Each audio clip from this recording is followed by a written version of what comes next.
আঙ্গুল দিয়ে বাইক দেখালে হবে না বন্ধুরা, আপনারা সবাই সাবস্ক্রাইব করে দিবে। এতগুলা মানুষ, লা ইলাহা ইল্লাল্লাহ মুহাম্মাদুর রাসূলুল্লাহ। ভুলেও এই রাস্তা দিয়ে যাইতে পারতাম না হইলে। এই বন্ধুর এবড়ো থেবড়ো রাস্তাতে যদি আপনি আশা করেন যে আপনার বাইকের এবিএসটা আপনাকে ভালো ব্রেক দিবে, তাহলে এই আশাটা ছেড়ে দেন। সাবস্ক্রাইব করুন কাজী নওরিন চ্যানেলটি এবং নতুন গানের আপডেটের জন্য বেল আইকন ক্লিক করুন। আসসালামু আলাইকুম বন্ধুরা, ওয়েলকাম টু মাই চ্যানেল কাজী নওরিন। দেশ ও দেশের বাহির থেকে এই মুহূর্তে যারা কাজী নওরিন চ্যানেলকে দেখছেন সবাইকে অনেক অনেক বেশি সুস্বাগতম। আশা করি আপনারা সবাই ভালো আছেন এবং আপনাদের দোয়ায় আমিও আল্লাহর রহমতে ভালো থাকার চেষ্টা করে যাচ্ছি। আজকে কিন্তু বন্ধুরা এই মুহূর্তে আমি এসেছি হচ্ছে রাকিন সিটিতে। আমাদের বাসার ঠিক সামনে যে পুলিশ স্টাফ কলেজ আছে, ওই পুলিশ স্টাফ কলেজের ঠিক পিছনে একটা রাস্তা আছে। এই রাস্তাটা মানে অনেক সুন্দর, আমার কাছে অনেক ভালো লাগে। কিন্তু রাত্রেবেলা কিন্তু আগে লাইট জ্বালানো থাকতো, কিন্তু এখন রাত্রেবেলা অন্ধকারই থাকে। কেন লাইট জ্বালায় না কর্তৃপক্ষ আমি জানি না, কিন্তু আমি চলে এসেছি এইখানে আপনাদের সাথে কথা বলার জন্য। এবং আমাদের কথা বলার একটা টপিক তো থাকতে হবে, তাই না? টপিকটা হচ্ছে বন্ধুরা, এটা হচ্ছে আমার bike Durjoy, Suzuki Gixxer SF FI ABS। যাই হোক বন্ধুরা, আজকে আমি আমার বাইকটি নিয়ে কিন্তু অলরেডি আল্লাহর রহমতে দেখতে পাচ্ছেন আপনারা 1044 কিলোমিটার রান করে ফেলেছি। এবং এই 1000 কিলোমিটার রানিংয়ের মধ্যে আমি কি সমস্যা ফেস করেছি কিংবা কি সুবিধা ফেস করেছি, এগুলো নিয়ে কিন্তু আপনাদের সামনে এই মুহূর্তে আমরা আলোচনা করতে যাচ্ছি। আমি প্রথমত বলতে চাই আমার এই বাইকের কমফোর্টের ব্যাপারে আমি অনেক বেশি হ্যাপি। আমার এই বাইকের কমফোর্ট নিয়ে আমি মোটামুটি কম বেশি ঢাকার মধ্যে রাইড করেছি, সিটি রাইড। এবং আপনারা সবাই জানেন যে স্পোর্টস বাইক অথবা সেমি স্পোর্টস বাইক কিংবা কমিউটার বাইক আপনারা যেটাই বলেন, এই বাইকগুলো কিন্তু অনেকটা কমফোর্টেবলের দিক থেকে যদি বলি, স্পোর্টস বাইকগুলো কিন্তু অতটা বেশি কমফোর্টেবল হয় না। যার কারণে দেখা যায় যে জ্যামের মধ্যে আমাদের হাত ব্যথা করতে থাকে, অনেকের কাঁধ ব্যথা করতে থাকে, অনেকের দেখা যায় যে শোল্ডার পেইন করে কিংবা মাজা ব্যথা করতে থাকে। আমার বাইকটি কিন্তু বলা যায় হচ্ছে কমিউটার স্পোর্টি লুকের একটা বাইক, মানে ফুল ফেয়ার একটা কমিউটার বাইক। সেই দিক থেকে বন্ধুরা আমি আমার এই বাইকে অনেক বেশি কমফোর্ট ফিল করেছি। আমি এখনও পর্যন্ত একটা ফিমেল রাইডার হিসেবে কোনো প্রকার হাতে ব্যথা কিংবা কাঁধে ব্যথা কিংবা মাজায় ব্যথা এগুলো আমি ফেস করিনি। ওই বাবা তুমি যাচ্ছ পার হয়ে, আচ্ছা ঠিক আছে। আমি এখনও পর্যন্ত যদি বলি আমি খুবই হ্যাপি। এই বাইকের লুক নিয়ে তো কোনো কথাই বলবো না, লুক নিয়ে আমি অনেক বেশি সন্তুষ্ট।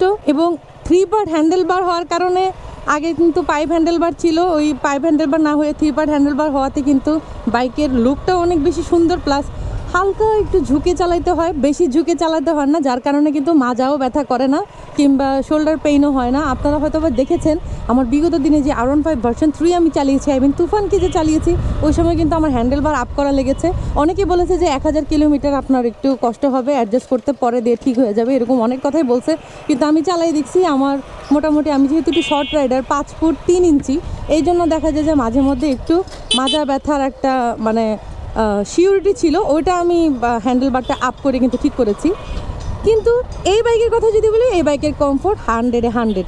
এরপরে যদি বলি মাইলেজের কথা, আমি কিন্তু এই বাইকে অনেক ভালো মাইলেজ পেয়েছি। সিটিতে আমি 45 মাইলেজ পেয়েছি। আমি মাইলেজ টেস্ট করেছি, আমি মাইলেজ টেস্টে আমি পেয়েছি হচ্ছে 45 সিটিতে।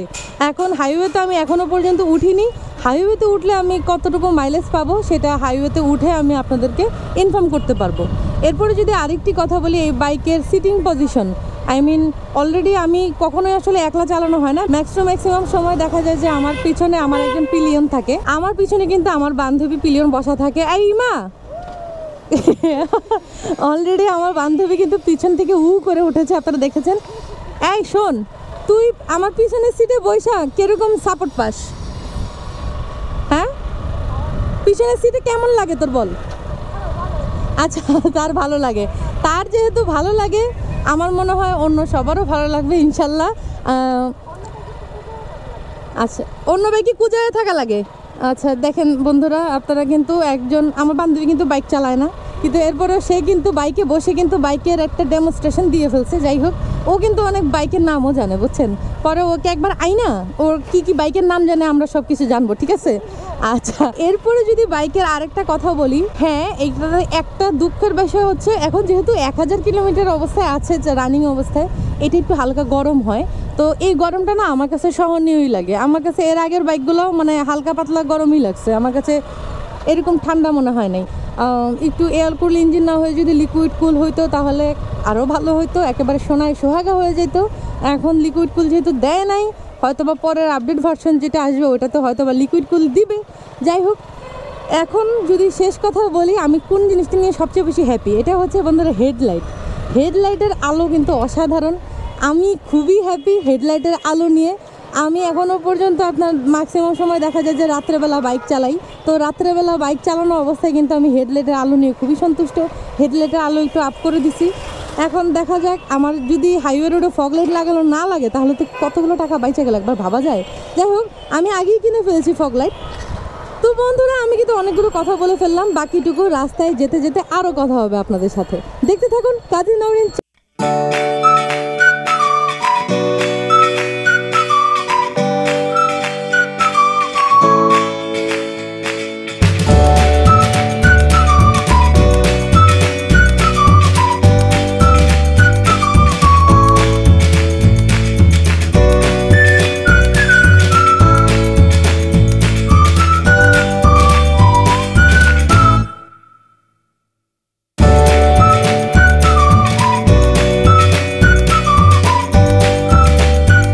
সবাই সাবস্ক্রাইব করে দিবে, এতগুলা মানুষ।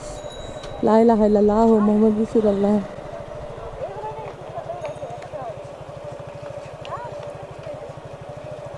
ও আচ্ছা, যাইতে পারবো? যাক, আমি তো ভয় পেয়ে গেছিলাম ভাই। বন্ধুরা, এই বাইকের আরও একটি সমস্যা আছে। এই সমস্যাটি হচ্ছে সামনের যে এবিএসটা আছে, এবিএস এর সিস্টেমটা হচ্ছে ওইটাকে আপনার ক্লিন সারফেস হলে সে বাইকটি ভালো পারফর্ম করে ব্রেকের ক্ষেত্রে। কিন্তু আপনার রাস্তার যদি হয়, এই যে আমরা যেমন সামনে এখন যাচ্ছি একটা বন্ধুর রাস্তা, এই বন্ধুর এবড়ো থেবড়ো রাস্তাতে যদি আপনি আশা করেন যে আপনার বাইকের এবিএসটা আপনাকে ভালো ব্রেক দিবে, তাহলে এই আশাটা ছেড়ে দেন। এদিকে একমাত্র আপনার পেছনের ব্রেকটাই আপনাকে সর্বোচ্চ সাপোর্ট দিতে পারে। ডুয়েল চ্যানেল এবিএস হোক বা সিঙ্গেল চ্যানেল এবিএস হোক, আপনাদের কিন্তু এই ভাঙাচোরা রাস্তায় কিন্তু এবিএসের ব্রেকিং সিস্টেমটা তেমন একটা ভালো হয় না। এই জন্য আসলে একটু কষ্ট করতে হয়, যেমন এইসব রাস্তাতে ব্রেকটা একটু বুঝে শুনে ধরতে হয়। আর অলরেডি আমি এর রানিং অবস্থাতে আমার বাইকের ইঞ্জিন থেকে একটু গরম অনুভব করছি, এটা আমার পায়ে একটা ভাপের মতো আসতেছে। এগুলো বন্ধুরা এই ফার্স্ট অবস্থায় আপনাদের এই ছোটোখাটো বিষয়গুলো আসলে একটু মানে অ্যাডজাস্ট করে নিতে হবে। আপনারা যদি আশা করেন যে ইঞ্জিন গরম হবে না, সবসময় ঠান্ডাই থাকবে, তাহলে বন্ধুরা এটা একটা বোকামি হবে। অবশ্যই ইঞ্জিন চললে ইঞ্জিন গরম হবে, কোনোটাতে বেশি হবে কোনোটাতে কম হবে, এটা আপনার মেনে নিতে হবে আর কি। বন্ধুরা, আপনাদের সবাইকে একটা হাম্বল রিকোয়েস্ট আমি করতে চাই, এটা হচ্ছে পুলিশ থেকে বাঁচার জন্য আপনারা কেউ হাফ ফেস হেলমেট পরবেন না। আপনারা সবাই নিজের সেফটির জন্য হেলমেট পরবেন। আপনি যেরকম একটা হেলমেট পরছেন ফুল ফেস হেলমেট, ঠিক তেমনই একটা ফুল ফেস হেলমেট আপনার ফ্রেন্ডকেও পরানোর চেষ্টা করবেন। বন্ধুরা, এই মুহূর্তে আমি কিন্তু স্টার্টসে হেলমেট পরে আছি, কিন্তু আমার বান্ধবীকে আমি হেলমেট দিয়েছি হচ্ছে আমার যে এমটি হেলমেট আছে সেই এমটি হেলমেট দিয়েছি আমি পরতে। আমি চাই আপনারা সবাই আপনার সাথে যে পিলিয়ন পার্টনারটি আছে তার সেফটির কথা চিন্তা করবেন, নিজের সেফটির কথা চিন্তা করবেন। কেউ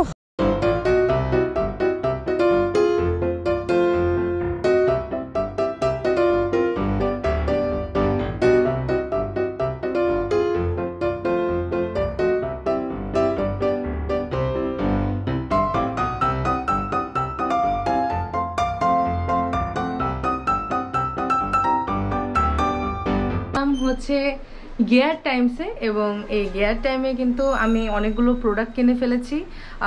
ভাইয়ার সাথে পরিচয় হয়ে যাই। হ্যাঁ, হ্যালো ভাইয়া, কেমন আছেন আপনি? এই তো আপু, ভালো আছি। আপনি কেমন আছেন? আপনার নামটা একটু বলে দেন। আমার নাম মেজবাউদ্দিন। আচ্ছা, আর আমার তো বিজনেস জানেন গিয়ার টাইম। আচ্ছা, না আমি এই গিয়ার টাইম অনেক আগেই কিন্তু আমি এই গিয়ার টাইমের থেকে অনেকগুলো প্রোডাক্ট নিয়েছি। তো আজকে কিন্তু আরও অনেকগুলো প্রোডাক্ট আমি নিয়েছি, আমি আপনাদেরকে একটু দেখিয়ে দিই। আমি আপনাদের জন্য নিয়েছি হচ্ছে বুলেট টাইমের পাশাপাশি 360 একটা ইনভিজিবল স্টিক আছে, এবং একটা নিয়ে নিয়েছি, আমি একটা অ্যাকশন ক্যামেরা মাউন্ট নিয়েছি, একটা এক্সট্রা যে হুক নিয়েছি। আমি কথায় কথায় খালি ভেঙে ফেলি এটা, বুঝছেন? তো এটাও নিয়ে নিছি। এবং উলানজি একটা ব্লক কেস নিয়ে নিচ্ছি। তো সবকিছু মিলিয়ে যে আপনারা দেখেন আমার আগের টেলিসিনের যে মাউন্টটা আছে, মাউন্টটা দেখেন কি একটা খারাপ অবস্থা, দেখেন জোড়াতালি দিয়ে অবস্থা খারাপ। তো এখন কিন্তু নতুনভাবে নিয়ে নিয়েছি, নতুনভাবে আবার ব্লগ শুরু করতে যাচ্ছি। যাই হোক ভাইয়া, থ্যাংক ইউ সো মাচ, আপনার কাছ থেকে প্রোডাক্টগুলো নিতে পেরে আমার কাছে খুবই ভালো লেগেছে। এবং আপনারা কিন্তু চাইলে এই গিয়ার টাইম থেকে অনেকগুলো প্রোডাক্ট অনেক সুলভ মূল্যে নিতে পারেন। এখন বর্তমানে কিন্তু অফার চলছে 11/11 অফার। তো এই 11/11 অফার উপলক্ষে কিন্তু অনেকগুলো ছাড় পেয়ে যাবেন। এই 11/11 অফারটি কিন্তু এই 16 তারিখে শেষ হয়ে যাবে। তো যাদের যা কিছু অর্ডার দেওয়ার আছে দরকারি, আপনারা কিন্তু অর্ডার দিয়ে ফেলতে পারেন। আমি লিঙ্ক ডেসক্রিপশনে দিয়ে দিচ্ছি এবং ভাইয়ার ফোন নাম্বারটাও ডেসক্রিপশনে দিয়ে দিচ্ছি। Thank you so much.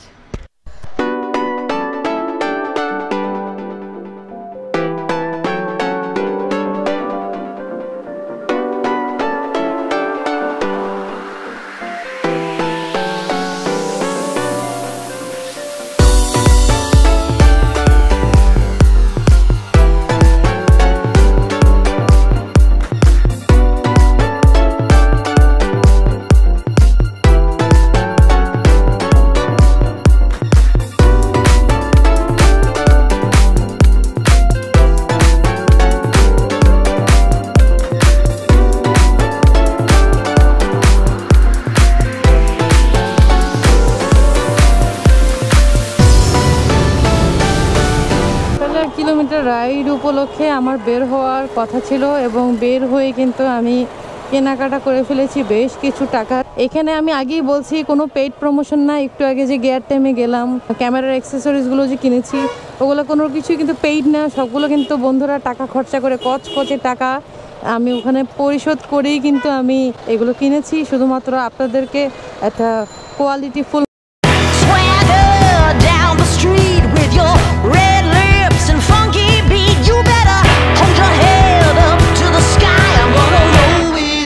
the day I die.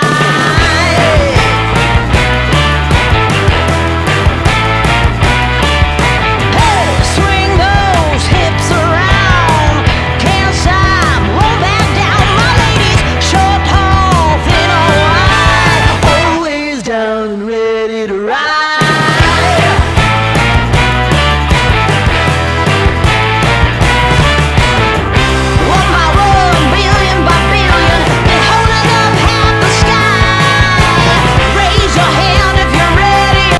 এই ছিল আমার আজকের ডেইলি লাইফস্টাইল ব্লগ। আসবো নতুন কোনো আনবক্সিং, নতুন কোনো মিউজিক ভিডিও, নতুন কোনো মোটর ব্লগ বা নতুন কোনো গান নিয়ে। ততক্ষণ অবধি সাথে থাকুন কাজী নওরিন চ্যানেলে। যারা যারা এখনও পর্যন্ত লাইক কমেন্ট শেয়ার সাবস্ক্রাইব করেননি, লাইক কমেন্ট শেয়ার সাবস্ক্রাইব করে দিন এবং পাশের যে বেল আইকনটি আছে সেই বেল আইকনটি ক্লিক করে দিন। এতে করে আমার লেটেস্ট যত ভিডিও আছে সবগুলো আপনাদের কাছে চলে যাবে। Thank you so much, Choto Boro brothers and sisters. Respect all bikers. This is your Kazi Nowrin signing off.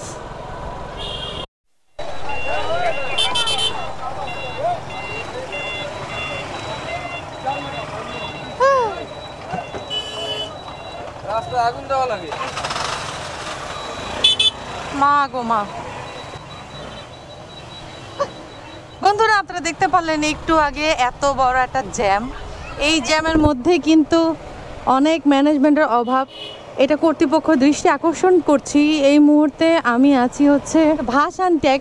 এই ভাসানটেকের এই রাস্তার মধ্যে আমরা কিন্তু দেখলাম একটু আগে কি পরিমাণ অসামঞ্জস্যপূর্ণ এবড়োথেবড়ো রাস্তায়। এর মধ্যে ম্যানেজমেন্টের অভাব, চারিদিকে মানুষ মানে একেবারে জাঁকড়ে ধরেছে কে আগে যাবে কে পরে যাবে, এবং আমারও বাধ্য হয়ে রোড ব্লক করেই কিন্তু যাওয়া লেগেছে। আদারওয়াইজ আমি কাজী নওরিন এই মুহূর্তে কিন্তু ভুলেও এই রাস্তা দিয়ে যাইতে পারতাম না। হইলে ভাগ্য ভালো, আর বাকি পুরো রাস্তায় জ্যাম। আমি জানি না এই জ্যাম কতক্ষণে ছুটবে।